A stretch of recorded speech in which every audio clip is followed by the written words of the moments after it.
Coucou les gracieuses, j'espère que vous allez bien et que tout se passe pour le mieux chez vous. En tout cas, c'est le cas pour moi. Super content de te retrouver dans cette nouvelle vidéo dans laquelle je vais te parler du collagène dans l'alimentation.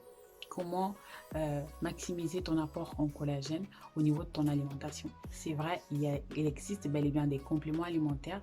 Je t'en parlerai certainement, mais en fin de vidéo. Mais dans cette vidéo, mon but, c'est vraiment de t'apprendre comment maximiser ton apport en collagène au travers de ton alimentation.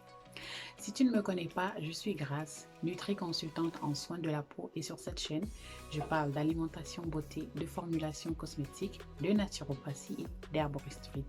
Donc si l'une de ces thématiques t'intéresse, tu es au bon endroit, n'hésite pas à t'abonner.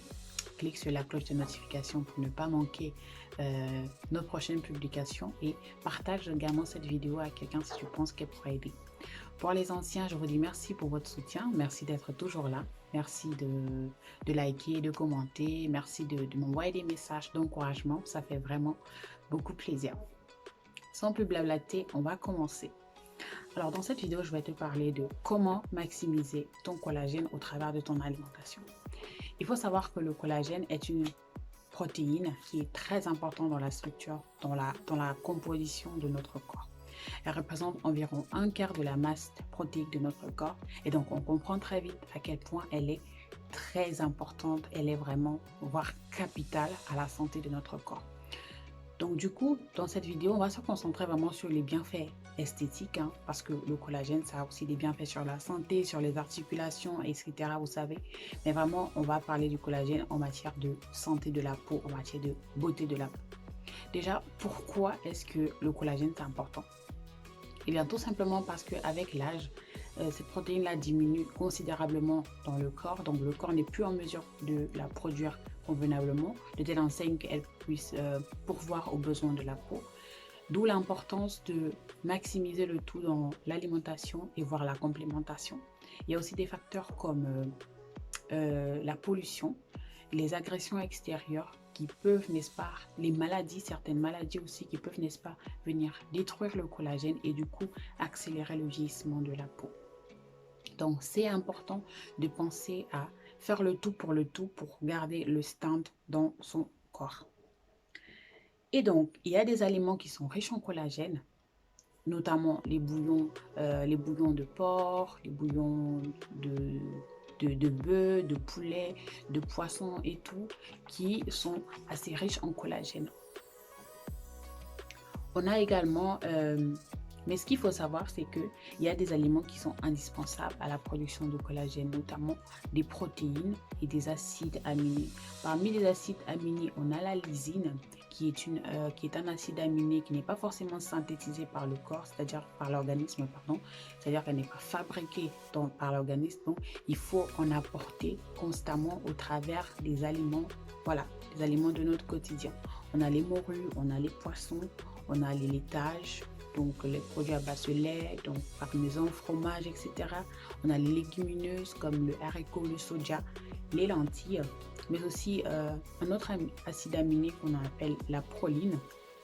C'est un acide aminé qui est produit par le corps, mais en trop petite quantité, donc c'est important de l'apporter vers l'extérieur, notamment à travers l'alimentation. On a la gélatine, le fromage, le chou et j'en passe. Donc maintenant, au niveau des compléments, au niveau de la complémentation, il faut faire attention à certains détails parce que il faut apporter le collagène dans l'alimentation, mais c'est important aussi de le conserver ou du moins de le préserver, si je peux dire comme ça, parce qu'il peut se détériorer. Et il y a beaucoup de facteurs qui peuvent également conduire à ce processus-là, notamment la collagénase, c'est-à-dire que si vous êtes quelqu'un qui consomme énormément de sucre, il se pourrait que vous mettez en danger votre collagène. Pourquoi? Parce que comme je l'ai dit, le collagène, c'est un peu comme les protéines, en fait, se nourrissent de protéines. Et donc, lorsque vous êtes quelqu'un qui consomme trop de sucre, le sucre donc, va aller se fixer sur les protéines, va inhiber les protéines, ce qu'on appelle la glycation. Et donc, tout simplement, la peau va perdre son aspect.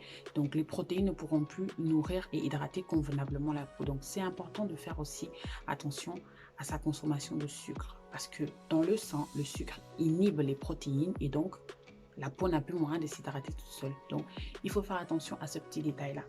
Également, on a des aliments comme l'ail qui favorisent la production. Ne soyez pas surpris, j'ai pris des notes pour ne pas me perdre dans mon bavardage. Donc, voilà. On a des aliments comme l'ail qui sont là pour, n'est-ce pas, aider à la production de collagène. Donc, il faut inclure de l'ail dans ces repas, que ce soit le manger cru, c'est vous qui voyez, mais vraiment l'ail, non seulement c'est un bon, comment on appelle, condiment, mais aussi, voilà, convenez avec moi qu'il peut aider. On a également le zinc qui est également indispensable à la production du collagène. Le zinc, l'un des aliments les plus riches en zinc, ce sont les huîtres. Après, on a les haricots et après, on a un peu de partout. Mais vraiment, les huîtres sont très, très, très riches en zinc. Donc, si vous pouvez en consommer quotidiennement, ou du moins pas quotidiennement, mais régulièrement, je vais dire, cela aura vraiment un impact positif. Après, il faut préserver le collagène, comme je l'ai dit, parce qu'il peut très vite se détériorer, donc c'est important de le préserver. Et comment on le préserve, n'est-ce pas? C'est grâce aux isoflavones. Les isoflavones qui empêchent ce qu'on appelle la collagénase. La collagénase qui est tout simplement la détérioration du collagène dans le corps. Donc, pour cela, il faut consommer des isoflavones, donc le soja, mais il faut faire attention donc du soja ou des aliments faits à base de soja. Donc, voilà, du lait, du yaourt de soja, ce qu'on appelle le tofu, je me trompe si je ne me trompe pas. Ce sont des aliments qui peuvent aider. Maintenant, faites attention au soja si vous souffrez d'acné, parce que le soja a tendance à stimuler les molécules pro-acné. Et donc, si vous avez de l'acné, il y a un risque que voilà, vous fassiez une réaction et que votre acné s'accentue tout simplement. Donc, évitez le soja si vous avez de l'acné. Et après, on a la vitamine A qui aide également à préserver le collagène dans le corps.